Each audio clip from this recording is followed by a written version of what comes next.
कोपरगाव शहरात धारणगाव रोड परिसरात रविवार दिनांक 8 जून रोजी मध्यरात्री 1 वाजण्याच्या सुमारास 20 ते 30 समाजकंटकांनी धुमाकूळ घालत वाहनांची तोडफोड व दगडफेक केल्याची घटना घडली आहे. या घटनेमुळे परिसरात काही काळ दहशतीचं वातावरण निर्माण झालं होतं.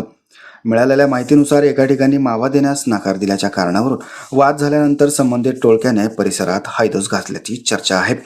संतप्त झालेल्या समाजकंटकांनी हातात तलवारी, दांडे व दगड घेऊन धारणगाव रोड परिसरात उभ्या असलेल्या सुमारे 8 ते 9 वाहनांची तोडफोड केली आहे.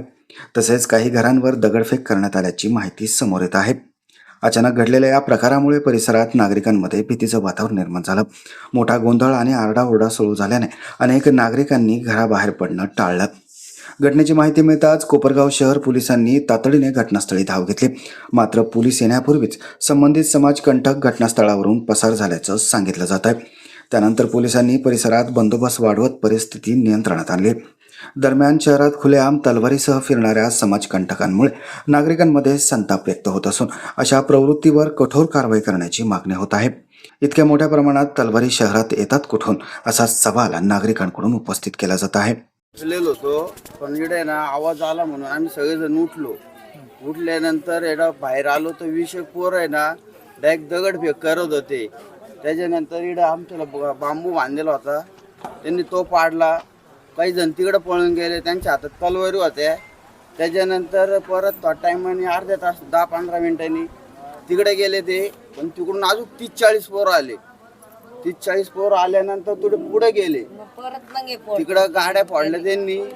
परत इकडं कल्ला केला, आवाज द्यायचे.